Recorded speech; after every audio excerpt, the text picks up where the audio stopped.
السلام عليكم ورحمة الله وبركاته. بسم الله الرحمن الرحيم. الحمد لله رب العالمين، الصلاة والسلام على رسول الله وعلى آله وصحبه أجمعين، أما بعد. اللهم سبحانك لا علم لنا إلا ما علمتنا إنك أنت العليم الحكيم. رب اشرح لي صدري ويسر لي أمري واحلل عقدة من لساني يفقهوا قولي. അള്ളാഹുവിന്റെ മാർഗത്തിൽ ഞാൻ ഒരുപാട് സ്നേഹിക്കുന്ന സഹോദരങ്ങളെ, സഹോദരിമാരെ, പ്രിയപ്പെട്ട സുഹൃത്തുക്കളെ,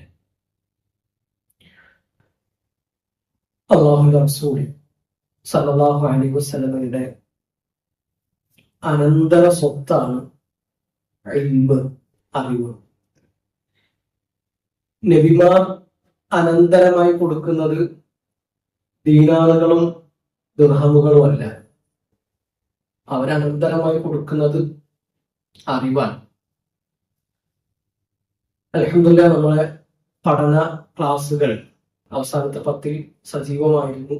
മുഹറിന് ശേഷം പല വിഷയങ്ങളിലായിട്ട് നമ്മൾ സംസാരിച്ചു, ക്ലാസുകൾ കേട്ടു.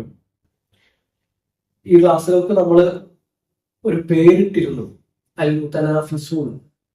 അൽ മുതനാഫിസൂൻ മുതനാഫിസൂൻ എന്ന് പറഞ്ഞാൽ കിടമത്സരം നടത്തുന്നവർ, അള്ളാഹുവിന്റെ ദീന് പഠിക്കാനും ഇൽമ് ശേഖരിക്കാനും നന്മകളിൽ മുന്നേറുവാനും കിടമത്സരം നടത്തുന്നവരാണ് നമ്മൾ ഓരോരുത്തരും. അള്ളാഹു നമ്മുടെ പരിശ്രമങ്ങൾ നമ്മളിൽ നിന്ന് സ്വീകരിക്കട്ടെ. പ്രിയപ്പെട്ടവർ, ഇന്ന് നമ്മുടെ തഫ്സീർ പഠനത്തിന്റെ ദിവസമാണ്. നമ്മൾ തിരഞ്ഞെടുത്തിട്ടുള്ള സൂറത്തുൽ ഫീലാണ്. ഖുർആനിലെ 105-ാമത്തെ അധ്യായമാണ് സൂറത്തുൽ ഫീൽ. നമ്മളിങ്ങനെ ചെറിയ ചെറിയ സൂറത്തുകൾ തിരഞ്ഞെടുക്കാൻ പല കാരണങ്ങളുണ്ട്. അതിലൊരു കാരണം, നമ്മളൊക്കെ നിസ്കരിക്കുമ്പോൾ, സുന്നത്ത് നിസ്കരിക്കുമ്പോഴും അല്ലാതെ നിസ്കരിക്കുമ്പോഴൊക്കെ പൊതുവെ സൂറത്തുൽ ബഖറയും സൂറത്തു ആലി ഇംറാനും നിസാവും നോക്കിയിട്ടല്ല നിസ്കരിക്കാറുള്ളത്. ചെറിയ ചെറിയ സൂറത്തുകളാണ് പൊതുവെ ഓതാറുള്ളത്. ഓതുമ്പോ അത് വെറുതെ ഒരു ശബ്ദം മാത്രമായിട്ട് മാറരുത്. വെറുതെ ഇങ്ങനെ എന്തോ ഒരു അറബിയിൽ ഇങ്ങനെ ചൊല്ലിപ്പോകുന്ന ഒരു സംഗതിയായിട്ട് മാറരുത്. എന്താണ് ഞാൻ ചൊല്ലുന്നത്, ആ ആയത്തിന്റെ അർത്ഥം എന്താണ്, അതിന്റെ ഉദ്ദേശം എന്താണ്, അത് ഇറങ്ങാനുള്ള സാഹചര്യം എന്താണ്, അതിൽ നിന്ന് ഞാൻ പഠിക്കേണ്ട പാഠം എന്താണ്, ഇതൊക്കെ ശരിക്കണം മനസ്സിലാക്കി ഓതുന്ന ഒരാളും, അല്ലാതെ വെറുതെ ഇങ്ങനെ ഒരു അറബിയിലുള്ള ഒരു വരികൾ ഇങ്ങനെ ചൊല്ലുന്ന ഒരാളും ഒരിക്കലും തുല്യാവില്ല. അപ്പൊ അതൊക്കെ ഗ്രഹിച്ച് ശരിക്കും പഠിച്ച് നമ്മളെ സുന്നത്തസ്കാരങ്ങളിലും അല്ലാതെ ഓതുന്ന സമയത്തൊക്കെ നമ്മുടെ മനസ്സിനൊരു സംതൃപ്തിയും ആസ്വാദനവും കിട്ടാനാണ് നമ്മൾ ഇതൊക്കെ പഠിക്കുന്നത്. അള്ളാഹു നമ്മളതിന് സഹായിക്കട്ടെ.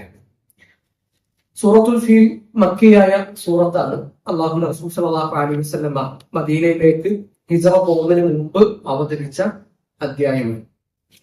അത് നമുക്ക് ആ സൂറത്തൊന്ന് ഓതി നോക്കാം. ഞാൻ ഓതാവുന്ന കൂടെ പാരായണം ചെയ്യുക. പാരായണം ചെയ്യുമ്പോൾ നമ്മൾ മനസ്സിലുണ്ടാവേണ്ടത്, ഒരു ഹർഫ് ഓതിയാൽ 10 കൂലിയായി. അള്ളാഹു ഉദ്ദേശിക്കുന്ന അത്ര നമുക്ക് അധികം തരും. അപ്പൊ ആ പുണ്യം പ്രതീക്ഷിച്ചുകൊണ്ട് നമ്മൾ പാരായണം ചെയ്യുക. أعوذ بالله من الشيطان الرجيم.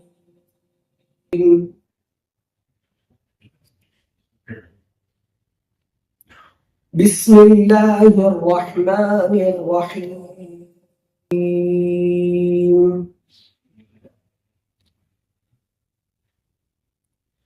ألم تر كيف فعل ربك بأصحاب الفيل؟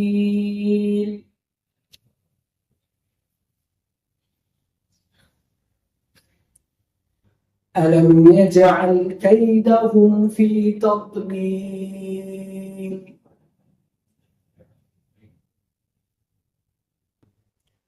وأرسل عليهم طيرا أبابيل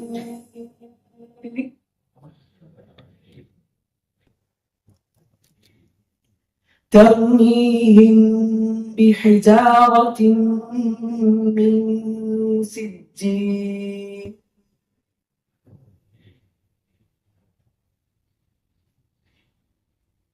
فجعلهم كعصف مأكول.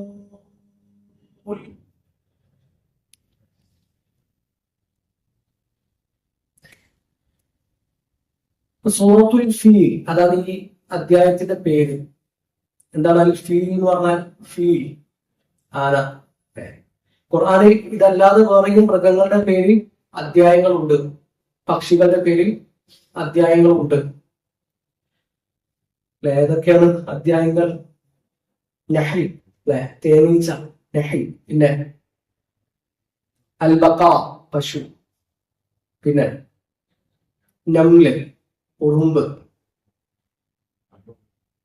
അൽ അൻകബൂത്ത്, എട്ടുകാലി. അപ്പൊ ഇങ്ങനെ ജീവികളുടെ പേരിൽ, മൃഗങ്ങളുടെ പേരിൽ ഖുർആനിൽ സൂറത്തുകളുണ്ട്.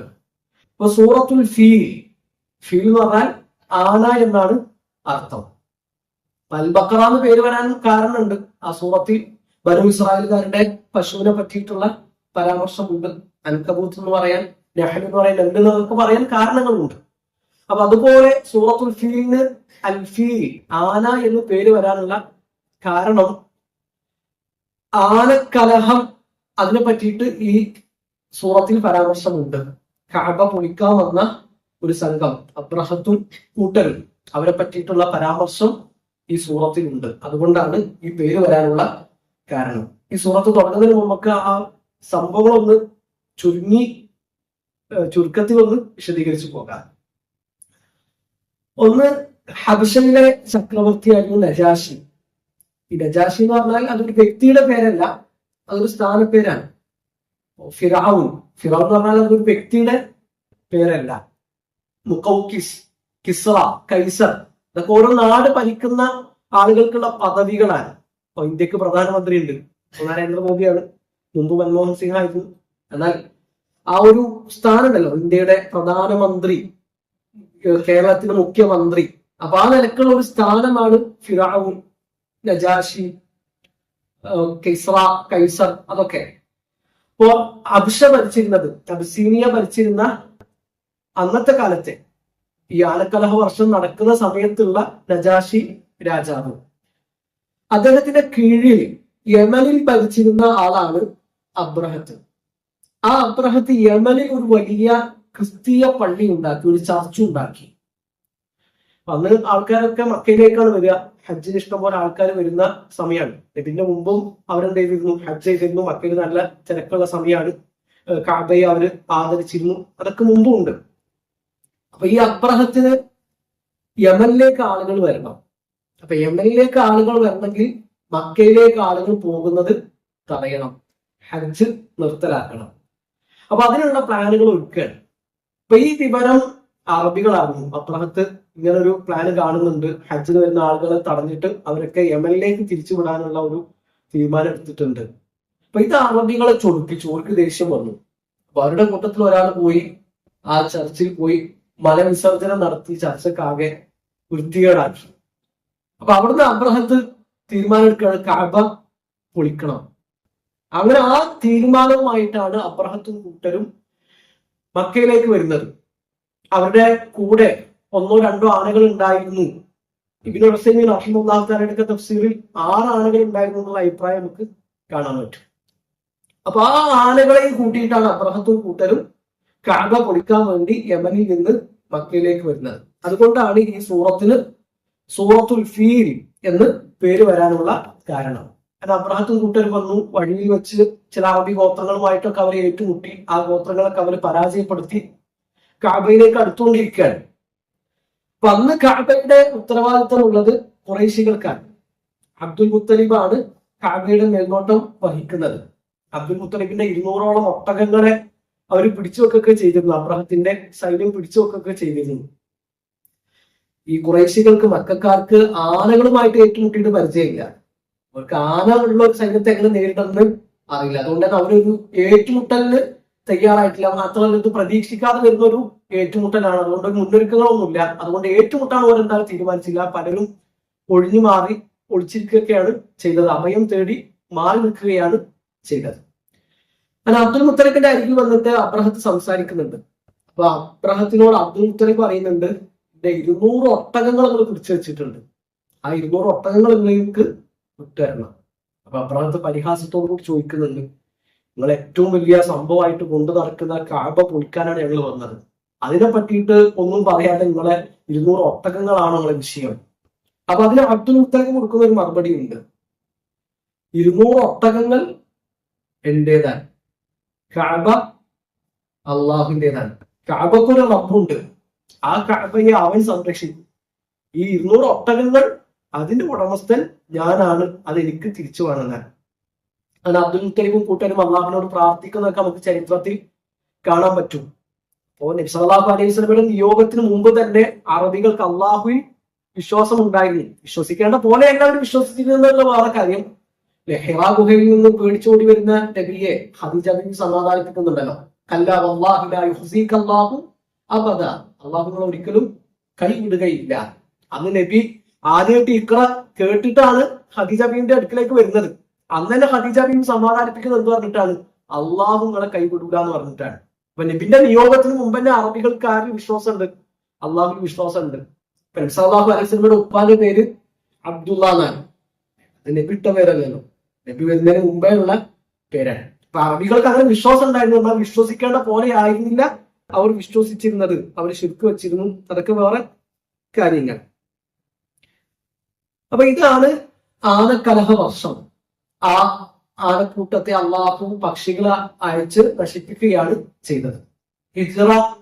ഹിജ്റ അല്ല, ക്രിസ്താബ്ദം 571 ആനക്കലഹ വർഷം നടക്കുന്നത്. ആമുൽ ഫീൽ, ആമു എന്ന് പറഞ്ഞാൽ വർഷം, ആമുൽ ഫീൽ എന്ന് പറഞ്ഞാൽ ആനക്കലഹ വർഷം. ആ വർഷത്തിലാണ് അള്ളാഹു റസൂൽ സല്ലല്ലാഹു അലൈഹി വസല്ലമ ജനിക്കുന്നത്. നബി സല്ലല്ലാഹു അലൈഹി വസല്ലമ ജനിച്ചത് ആനക്കലഹ വർഷത്തിലാണ് എന്നതിൽ അഭിപ്രായ വ്യത്യാസമില്ല. നബി ജനിച്ച വർഷത്തിൽ എന്തില്ല, അഭിപ്രായ വ്യത്യാസമില്ല. എന്നാൽ ഏത് മാസമാണ്, ഏത് തീയതിയാണ് എന്നുള്ളതിൽ എന്തുണ്ട്, അഭിപ്രായ വ്യത്യാസമുണ്ട്. ഭൂരിഭാഗം പണ്ഡിതന്മാരുടെ അഭിപ്രായം റബീഉൽ അവ്വലിനാണ് അള്ളാഹു റസൂൽ സല്ലല്ലാഹു അലൈഹി വസല്ലം ജനിച്ചിട്ടുള്ളത്. റബീഉൽ അവ്വൽ 12 നബിയുടെ ജനനം എന്നതാണ് ഭൂരിഭാഗം പണ്ഡിതന്മാരുടെയും അഭിപ്രായം. എന്നാൽ അതിൽ അഭിപ്രായ വ്യത്യാസമുണ്ട്, അങ്ങനെ ഉറപ്പിച്ചു പറയാൻ തെളിവൊന്നുമില്ല. ആനക്കലഹ വർഷത്തിലാണ് നബി ജനിച്ചത് എന്നതിൽ അഭിപ്രായ വ്യത്യാസം ഇല്ല. ഇത് അറബികൾക്കിടയിൽ നടന്ന വലിയൊരു സംഭവം ആയതുകൊണ്ട് തന്നെ പിന്നെ അവരെന്ത് കാര്യങ്ങൾ പറയുമ്പോഴും ഈ ആനക്കലഹ വർഷം ചേർത്തിട്ടാണ് പറയാ. ആനക്കലഹ വർഷത്തിന് 1 വർഷം മുമ്പ് അല്ലെങ്കിൽ അതിന്റെ 2 വർഷം മുമ്പ് അങ്ങനെയാണ് പറയാ. അതുകൊണ്ടാണ് നബിന്റെ ജന്മദിനം പറയുമ്പോഴും ജനന തീയതി പറയുമ്പോഴും ആനക്കലഹ വർഷം ഒരു പരാമർശമായിട്ട് വരുന്നത്. നമ്മൾ പറയല്ലോ കൊറോണക്ക് മുമ്പ്, കൊറോണക്ക് ശേഷം എന്നൊക്കെ പറയണം. എന്ന് വെച്ചാൽ അന്ന് നടന്നൊരു പ്രധാനപ്പെട്ട ഒരു സംഭവം അതായിരുന്നു ആനക്കലഹ വർഷം. പിന്നെ അത് നബി സല്ലല്ലാഹു അലൈഹി വസല്ലമയുടെ ഹിജ്റയ്ക്ക് ശേഷം ഹിജ്റയായിട്ട് മാറി. ഹിജ്റ ഈ വർഷം, ഹിജ്റ 10-ാം വർഷം, ഹിജ്റ 8-ാം വർഷം, ഹിജ്റ 2-ാം വർഷം, അങ്ങനെ ഹിജ്റയുടെ കണക്ക് പറയാൻ തുടങ്ങി. പിന്നെ ഉമർ റളിയല്ലാഹു അൻഹു രാഷ്ട്രം ഭരിക്കുന്ന സമയത്താണ് ഹിജ്റ കലണ്ടറൊക്കെ നിലവിൽ വരുന്നത്. ഉമർ റളിയല്ലാഹു അൻഹു ആണ് അത് കൊണ്ടുവരുന്നതൊക്കെ. അതിനു മുമ്പ് അറബികൾ അവരുടെ കാര്യങ്ങളൊക്കെ പറയാൻ ഉപയോഗിച്ചിരുന്ന ഒരു വർഷമാണ് ആമുൽ ഫീൽ, ആനക്കലഹ വർഷം എന്നത്. പക്ഷെ നമുക്ക് അതിന്റെ ആയത്തുകൾ നോക്കി നോക്കാം, അതിന്റെ വിശദീകരണങ്ങളിലേക്ക് പോകാം. ഒന്നാമത്തെ ആയത്ത്, അലം തറ കൈഫ ഫഅല റബ്ബുക ബി അസ്ഹാബിൽ ഫീൽ. അലം തറ, നീ കണ്ടിട്ടില്ലേ? നബി സല്ലല്ലാഹു അലൈഹി വസല്ലമയുടെ അല്ലാഹു ചോദിക്കുകയാണ്, അലം തറ, നീ കണ്ടിട്ടില്ലേ? നീ കണ്ടിട്ടില്ല വെച്ചാൽ നീ അറിഞ്ഞിട്ടില്ല എന്നുള്ള ഒരു അർത്ഥം കൂടി അവിടെ ഉണ്ട്. കാരണം നബി ജനിക്കുന്നതിന് മുമ്പേ നടന്ന ഒരു സംഭവമാണ് എന്ത്, ആനക്കലഹ വർഷം. അപ്പൊ നബി കണ്ടിട്ടില്ല എന്ന് വെച്ചാൽ അറിഞ്ഞിട്ടില്ലേ. അലം തറ, നീ അറിഞ്ഞിട്ടില്ലേ? കൈഫ, എന്താ കൈഫ എന്ന് പറഞ്ഞാൽ എങ്ങനെ? നമ്മൾ ചോദിക്കുന്നത് കൈഫൽ ഹാൽ, എന്താ പാട് എന്ന് ചോദിക്കാൻ, എന്താ സുഖല്ലേ എന്നൊക്കെ ചോദിക്കാൻ കൈഫൽ ഹാൽ, എന്താണ് അവസ്ഥ എന്നൊക്കെ ചോദിക്കാൻ നമ്മൾ ഉപയോഗിക്കുന്ന ഒരു വാക്കാണ് കൈഫ. എങ്ങനെ? ഫഅല, പ്രവർത്തിച്ചു, ചെയ്തു. റബ്ബുക, നിന്റെ റബ്ബ്. അപ്പൊ നിന്റെ റബ്ബ് എങ്ങനെയാണ് പ്രവർത്തിച്ചത് എന്ന് നീ അറിഞ്ഞില്ലേ, നീ കണ്ടില്ലേ? ബി അസ്ഹാബിൽ ഫീൽ, ആരെ കൊണ്ട്? ആനക്കാരെ കൊണ്ട്. അസ്ഹാബ് എന്ന് പറഞ്ഞാൽ സാഹിബുൻ എന്നതിന്റെ ബഹുവചനമാണ്. സാഹിബുൻ എന്നതിന്റെ ജംആണ് അസ്ഹാബ്, ആളുകൾ. അസ്ഹാബുൽ ജന്ന എന്ന് പറഞ്ഞാൽ സ്വർഗത്തിന്റെ ആളുകൾ. അസ്ഹാബുൻ നാർ എന്ന് പറഞ്ഞാൽ നരകത്തിന്റെ ആളുകൾ. അസ്ഹാബുൽ കഹ്ഫ് ഗുഹയുടെ ആളുകൾ. അപ്പൊ അസ്ഹാബ് എന്ന് പറഞ്ഞാൽ ആളുകൾ എന്നാണ് അർത്ഥം. അസ്ഹാബുൽ ഫീൽ എന്ന് പറഞ്ഞാൽ ആനന്റെ ആൾക്കാര്, ആനയുടെ ആളുകൾ. അപ്പോ അലം തറ കൈഫ ഫഅല റബ്ബുക ബി അസ്ഹാബിൽ ഫീൽ, ആനക്കാരെ കൊണ്ട് നിന്റെ റബ്ബ് എങ്ങനെയാണ് പ്രവർത്തിച്ചത് എന്ന് നീ കണ്ടില്ലേ, നീ അറിഞ്ഞില്ലേ എന്നാണ് ഒന്നാമത്തെ ആയത്തിലൂടെ അള്ളാഹു ചോദിക്കുന്നത്. ഇവിടെ ആനക്കാരെന്ന് പറഞ്ഞാൽ അബ്രഹത്തും കൂട്ടരുമാണ്. ഈ രണ്ടാമത്തെ ആയത്ത് അലം യജ്അൽ കൈദഹും ഫീ തദ്ലീൽ, അലം യജ്അൽ കൈദഹും ഫീ തദ്ലീൽ. ജഅല യജ്അലു എന്ന് പറഞ്ഞാൽ ആക്കുക എന്നാണ് അർത്ഥം. അലം യജ്അൽ അവൻ ആക്കിയില്ലേ, അല്ലാഹു ആക്കിയില്ലേ. കൈദഹും, കൈദു എന്ന് പറഞ്ഞാൽ തന്ത്രം അല്ലെങ്കിൽ അവരുടെ പ്ലാൻ, അതിനാണ് കൈദ് എന്ന് പറയുന്നത്. അലം യജ്അൽ കൈദഹും, അല്ലാഹു അവരുടെ തന്ത്രത്തെ ആക്കിയില്ലേ. ഫി തദ്ലീൽ, അത് പിഴവിലാക്കിയില്ലേ, നഷ്ടത്തിലാക്കിയില്ലേ, വഴികേടിലാക്കിയില്ലേ എന്നൊക്കെയാണ് അർത്ഥം. അപ്പൊ അവരുടെ തന്ത്രം എന്ന് പറഞ്ഞാൽ അബ്രാഹത്തിന്റെ കൂട്ടരുടെയും തന്ത്രം എന്താണ്? കഅബയിൽ നിന്ന് ആളുകൾ തടയണം, എന്നിട്ട് യമനിലുള്ള അവരുണ്ടാക്കിയ ക്രിസ്തീയ പള്ളികളിലേക്ക് ആളുകളെ എത്തിക്കണം. അതാണ് അവരുടെ പ്ലാൻ. ആ പ്ലാനിന് വേണ്ടിയിട്ടാണ് അവർ കഅബ പൊളിക്കാൻ വന്നത്. അപ്പൊ ആ തന്ത്രത്തെ, ആ പ്ലാനിനെ അള്ളാഹു നിഷ്ഫലമാക്കിയില്ലേ, അള്ളാഹു നഷ്ടത്തിലാക്കിയില്ലേ എന്നാണ് അള്ളാഹു ചോദിക്കുന്നത്. അടുത്ത ആയത്ത് വഅർസല അലൈഹിം ത്വയ്റൻ അബാബീൽ. അർസല യുർസിലു എന്ന് പറഞ്ഞാൽ അയക്കുക എന്നാണ് അർത്ഥം. ഇപ്പൊ നബിമാർക്ക് എന്ത് പറയുന്നുണ്ട് അറബിയിൽ? മുർസൽ, അല്ലെ? മുർസൽ എന്ന് പറയുന്നുണ്ട്. മുർസലുൻ എന്ന് പറഞ്ഞാൽ അയക്കപ്പെട്ടവൻ എന്നാണ് അർത്ഥം. അയക്കപ്പെട്ടവൻ. മുർസിൽ എന്ന് പറഞ്ഞാൽ അയക്കുന്നവൻ. മുർസിൽ അള്ളാഹു ആണ്, മുർസൽ നബിമാരാണ്. അപ്പോ അർസല അവൻ അയച്ചു, അലൈഹിം അവരുടെ മേൽ. എന്തിനാണ് അയച്ചത്? ത്വയ്റൻ പക്ഷിയെയാണ് അയച്ചിട്ടുള്ളത്. അബാബീൽ, അബാബീൽ എന്ന് പറഞ്ഞാൽ എന്താ? അബാബീൽ എന്ന് പറഞ്ഞാൽ എന്താ? ആ പക്ഷികളുടെ പേരാണോ? നമ്മൾ അങ്ങനെ മനസ്സിലാക്കിയത്. അബാബീൽ പക്ഷികൾ എന്നാണ് നമ്മൾ പറയാ. അബാബീൽ എന്ന് പറഞ്ഞാൽ ആ പക്ഷികളുടെ പേരാണെന്നുള്ളൊരു ധാരണ നമുക്കുണ്ട്. അത് ശരിയല്ല. അബാബീൽ എന്ന് പറഞ്ഞാൽ കൂട്ടം കൂട്ടമായി, അല്ലെങ്കിൽ തുടരെ തുടരെ, അല്ലെങ്കിൽ പല ഭാഗങ്ങളിൽ നിന്നായി എന്നൊക്കെയാണ് അർത്ഥം. അതല്ലാതെ അതൊരു പക്ഷിന്റെ പേരല്ല. ആ പക്ഷികളുടെ പേരെന്താണെന്ന് ഖുർആൻ നമുക്ക് പറഞ്ഞു തരുന്നില്ല. അപ്പോൾ തുടരെ തുടരെ അല്ലെങ്കിൽ പല പല സംഘങ്ങളായി, കൂട്ടം കൂട്ടമായി അള്ളാഹു പക്ഷികളെ അവരുടെ മേൽ അയച്ചു എന്നാണ് ആ ആയത്തിന്റെ അർത്ഥം. അപ്പൊ ആകാശത്തു നിന്ന് ഒരു തരം പക്ഷികൾ വന്നു. ആ പക്ഷികളുടെ പല രൂപങ്ങളും കോലങ്ങളൊക്കെ തഫ്സീറുകളിൽ കാണുന്നുണ്ട്. എന്നാൽ ആ രൂപവും കോലൊന്നും ഉറപ്പിച്ച് പറയാനുള്ള തെളിവുകൾ ഖുർആനിലോ ഹദീസിലോ അള്ളാഹു പറഞ്ഞു തന്നിട്ടില്ല. നമ്മൾ ആ പക്ഷിന്റെ കോലത്തിന് പിന്നാലെ പോകേണ്ടതില്ല. ഒരു തരം പക്ഷികൾ അള്ളാഹു അയച്ചു എന്നുള്ളത് നമ്മൾ മനസ്സിലാക്കുക എന്നുള്ളതാണ്. സഹാബിമാർ പറയുന്നുണ്ട്, മുമ്പോ അല്ലെങ്കിൽ അതിന് ശേഷമോ, ആനക്കലഹ വർഷത്തിന് മുമ്പ് അങ്ങനത്തെ പക്ഷികളെ കണ്ടിട്ടില്ല, അതിന് ശേഷവും അങ്ങനത്തെ പക്ഷികളെ കണ്ടിട്ടില്ല എന്നാണ്. അപ്പൊ ആ പക്ഷികളുടെ രൂപവും കോലൊന്നും ഖുർആനോ ഹദീസിലൊന്നും കാണുന്നില്ല. അപ്പൊ അതിന്റെ പിന്നാലെ നമ്മൾ പോകേണ്ട കാര്യമില്ല. തഫ്സീറുകളിൽ പല രൂപങ്ങൾ പറയുന്നുണ്ട്, അതിനൊന്നും പ്രത്യേകിച്ച് തെളിവുകളില്ല. അതൊക്കെ അഭിപ്രായങ്ങളായിട്ട് നമുക്ക് മനസ്സിലാക്കാം.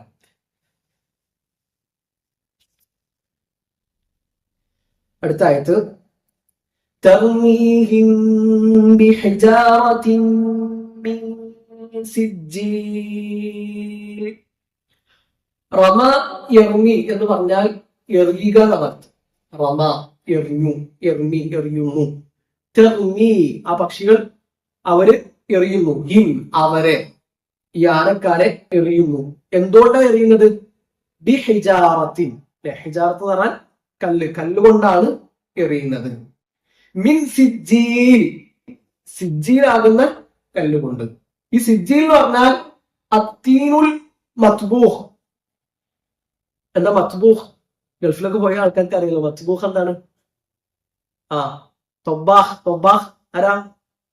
തൊബ്ബാഹ് കുക്ക് അല്ലെ? തൊബ്ബാഹ്. മത്ബൂഹ്, മത്ബൂഹ് എന്ന് പറഞ്ഞാൽ വേവിച്ചത്.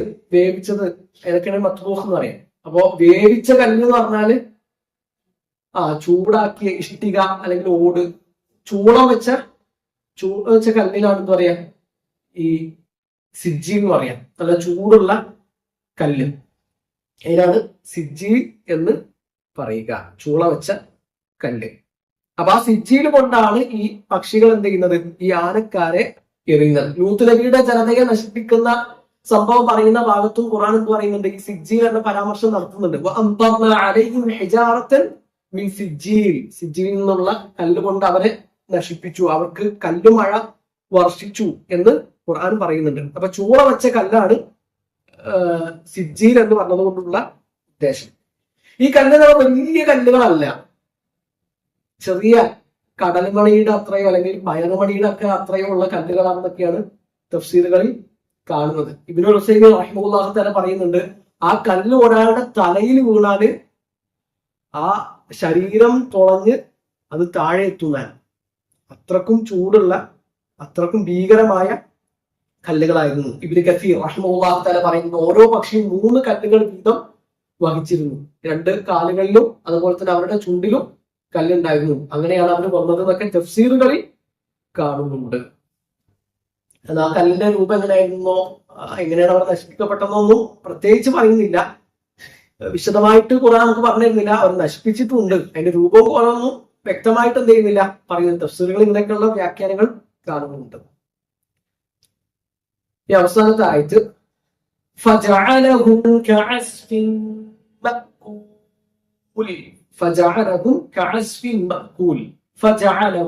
അങ്ങനെ അവരെ ആക്കി തീർത്തു. ജഅല എന്ന് പറഞ്ഞാൽ ആക്കി തീർത്തു. നമ്മൾ ഈ പറയുന്ന വാക്കുകളുടെ അർത്ഥം ഒന്ന് മനസ്സിൽ നോട്ട് ചെയ്യാൻ പറ്റുമെങ്കിൽ മനസ്സിൽ എന്ത് ചെയ്യണം, നോട്ടേക്ക് വെക്കണം. ഖുർആനിൽ എവിടെയും ജഅല വരുമ്പോ അതിന്റെ അർത്ഥം എന്താണെന്നുള്ളത് നമ്മുടെ മനസ്സിലേക്ക് വരണം. ഫജഅലഹും, അങ്ങനെ അവരെ ആക്കി തീർത്തു, ആ ആനക്കാരെ ആക്കി തീർത്തു. എങ്ങനെ? കഅസ്ഫിൻ, ക എന്നുള്ളത് അറബി ഭാഷയിൽ പോലെ എന്ന് പറയാൻ വേണ്ടി ഉപയോഗിക്കുന്നതാണ്.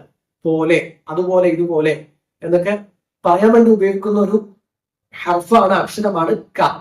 കഅസ്ഫിൻ, അസ്ഫുൻ എന്ന് പറഞ്ഞാൽ വൈക്കോൽ. വൈക്കോലിനാണ് എന്ന് പറയുക അസ്ഫ്, മുരുമ്പിയ വൈക്കോൽ, അതിനാണ് അസ്ഫ് എന്ന് പറയുക. കഅസ്ഫിൻ മഅകൂൽ, അക്കല എന്ന് പറഞ്ഞ അർത്ഥം അക്കല, കഴിച്ചു അല്ലെ. മഅകൂൽ എന്ന് പറഞ്ഞാൽ തിന്നപ്പെട്ടത്. അപ്പൊ തിന്നപ്പെട്ട വൈക്കോല് പോലെ അവരെ ആക്കി തീർത്തു എന്നാണ്. ഈ കാലികളൊക്കെ തിന്നിട്ട് താഴെ വീണ അവശിഷ്ടം അതൊക്കെ ഇങ്ങനെ ചവിട്ടി അരച്ചിട്ട് ഒരു ഇതാകുമല്ലോ, തൊഴുത്തിലൊക്കെ പോയാൽ നമുക്ക് കാണാം. അതുപോലെ ഈ ആനക്കാരെ അള്ളാഹു ആക്കി തീർത്തു എന്നാണ് അവസാനത്തെ ആയത്തിൽ അള്ളാഹു പറയുന്നത്. അപ്പൊ ഇതാണ് ഈ 5 ആയത്തുകൾ. ആനക്കലഹ വർഷവും ആനക്കലഹ വർഷത്തിലുണ്ടായ സംഭവ വികാസങ്ങളൊക്കെ ഒരു ചുരുങ്ങിയ രൂപത്തിലാണ് നമ്മൾ പറഞ്ഞിട്ടുള്ളത്. അത് വിശദമായിട്ട് അമാനുമാനവയുടെ തഫ്സീറിൽ ഈ സംഭവങ്ങളൊക്കെ കുറച്ചുകൂടി വിശദമായിട്ട് വരുന്നുണ്ട്. കഴിയുന്ന ആളുകളൊക്കെ സമയം എടുത്തിട്ട്, ഒരുപാടൊന്നും വായിക്കാനില്ല, കുറച്ചൊക്കെ വായിച്ചാൽ തന്നെ തീരാവുന്നതേ ഉള്ളൂ. അപ്പൊ അമാനുമാനവയുടെ തഫ്സീർ നോക്കിയിട്ട് വായിക്കാൻ കഴിയുന്നവർ സമയം ഉണ്ടാക്കിയിട്ട് എന്ത് ചെയ്യണം, വായിക്കാൻ ശ്രമിക്കണം. സൂറത്തുൽ ഫീലിൽ നല്ല മനോഹരമായിട്ടുള്ള ഒരു വിശദീകരണം അമാനി മൗലവി റഹിമഹുല്ലാഹു തആല അവിടെ പറയുന്നുണ്ട്. ഈ സൂറത്തിൽ നമുക്ക് കിട്ടുന്ന കുറച്ച് പാഠങ്ങളുണ്ട്. ഒന്ന്, അള്ളാഹുവിന്റെ ശക്തിയും കഴിവുമാണ്. അള്ളാഹുവിന്റെ ശക്തിയും കഴിവും. അള്ളാഹുവിന്റെ പള്ളി പൊളിക്കാൻ ഒരാൾ വന്നാൽ അവിടെ അള്ളാഹു ആ പള്ളിയെ സംരക്ഷിക്കുമെന്നതിന്റെ ഏറ്റവും വലിയ ഉദാഹരണങ്ങളിൽ ഒന്നാണ് ഈ ആനക്കലഹ വർഷത്തിലുണ്ടായ ഈ ഒരു സംഭവം. രണ്ടാമത്തെ ഒരു ഭാഗം, അള്ളാഹുവിന്റെ ശിക്ഷ വന്നു കഴിഞ്ഞാൽ പിന്നെ എതിരാളി എത്ര വലിയ സംഭവമായിട്ടും കാര്യമില്ല. അള്ളാഹുവിന്റെ വിധിക്ക് മുമ്പിൽ അവരൊന്നുമല്ല. അത് ആനുണ്ടായിട്ടും കാര്യമില്ല, ഒട്ടകം ഉണ്ടായിട്ടും കാര്യമില്ല, വേറെ എന്തുണ്ടായിട്ടും കാര്യമില്ല. അള്ളാഹുവിന്റെ ശിക്ഷ വന്നു കഴിഞ്ഞാൽ പിന്നെ പിടിച്ചു നിൽക്കാൻ ഒരാൾക്കും കഴിയൂല. ഇനി ഈ ആനക്കലഹ വർഷത്തിൽ സംഭവിച്ച വേറൊരു കാര്യം, ഈ അബ്രാത്തും കൂട്ടരും കാബ പൊളിക്കാൻ വന്നല്ലോ. അപ്പൊ അൽ മുഹമ്മസ് എന്ന സ്ഥലത്ത് എത്തിയപ്പോ ആന നിന്നു, ആന മുട്ടുകുത്തി, പിന്നെ ആന അനങ്ങുന്നില്ല. കാബക്ക് നേരെ അയക്കുമ്പോന്നില്ല, ആന അനങ്ങൂല. യമന്റെ ഭാഗത്തേക്ക് തിരിക്കുമ്പോഴോ ആന ഓടുന്നുണ്ട്, ചലിക്കുന്നുണ്ട്, തിരിഞ്ഞു പോകുന്നുണ്ട്, ഒക്കെ ചെയ്യുന്നുണ്ട്. കഅബയിലേക്ക് തിരിക്കുമ്പോൾ ആന അവിടെ നിൽക്കും, ആന അനങ്ങുന്നില്ല. അപ്പൊ ഇത് അള്ളാഹുവിന്റെ ഒരു ദൃഷ്ടാന്തമാണ്.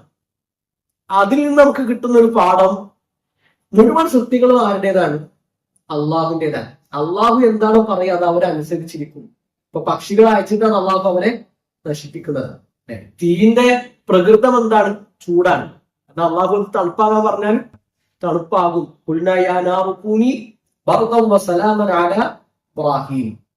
അള്ളാഹു പറയുന്നത് അനുസരിക്കുന്നവരാണ് അള്ളാഹുവിന്റെ സൃഷ്ടികൾ. സൂര്യനും ചന്ദ്രനും നക്ഷത്രങ്ങളും സർവ സൃഷ്ടികളും അള്ളാഹുവിന് കീഴ്പ്പെട്ടുകൊണ്ട് ജീവിക്കുന്നവരാണ് എന്നതിനൊരു തെളിവ് കൂടിയാണ് ഈ സംഭവം. ആനന്ദയും കാബക്ക് നേരെ തിരിയുന്നിടത്ത് മുട്ടുകുത്തുകയാണ്, പിന്നെ അങ്ങോട്ട് അനങ്ങുന്നില്ല. ഇങ്ങോട്ട് ഇരിക്കുമ്പോൾ അത് ആന ചലിക്കുകയും അനങ്ങുകയൊക്കെ ചെയ്യുന്നുണ്ട്. ഇപ്പൊ ശത്രുക്കൾ എത്ര കരുത്തരാണെങ്കിലും, സൂറത്തുൽ ഫീൽ നമുക്ക് നൽകുന്ന വേറൊരു പാഠം അതാണ്. ശത്രുക്കൾ എത്ര കരുത്തരാണെങ്കിലും അവർക്കൊക്കെ മുകളിൽ നമുക്കൊരു അള്ളാഹു ഉണ്ട്. നമ്മുടെ കാര്യങ്ങൾ പറയാൻ, നമ്മുടെ വിഷമങ്ങൾ അവതരിപ്പിക്കുവാൻ, നമ്മുടെ ശത്രുക്കളിൽ നിന്ന് നമുക്ക് സഹായം തരാൻ അള്ളാഹു ഉണ്ട്. ഫിറഔന്റെ മൂക്കിന്റെ ചുവട്ടിലാണ് അള്ളാഹു ആരെ വളർത്തിയത്? മൂസാ നബി അലൈഹി സ്വലാത്തു വസ്സലാമയെ വളർത്തിയത്. ആ അള്ളാഹുവിൽ നമുക്ക് പ്രതീക്ഷ ഉണ്ടാകണം എന്നൊരു പാഠം കൂടി സൂറത്തുൽ ഫീൽ നമുക്ക് തരുന്നുണ്ട്. ഈ ആയത്തിൽ ഒന്നുകൂടി ഓതിയിട്ട് നമുക്കൊന്ന് അവസാനിപ്പിക്കാം. അഊദു ബില്ലാഹി മിനശ് ശൈത്വാനിർ റജീം.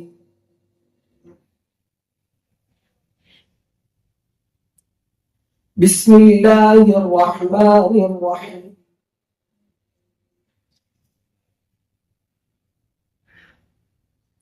ألم تر كيف فعل ربك بأصحاب الفيل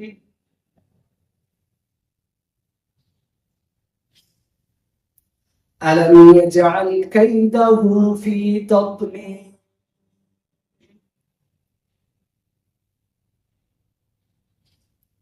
وأرسل عليهم طيرا أبابيل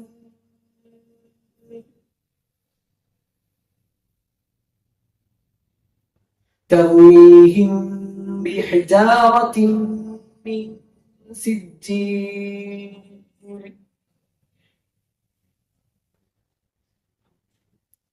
فجعلهم كعصف مأكول.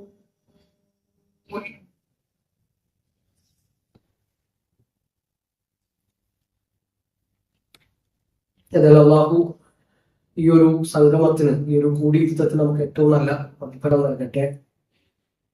നമ്മുടെ വീഴ്ചകൾ അള്ളാഹു നമുക്ക് പുറത്തു തരട്ടെ.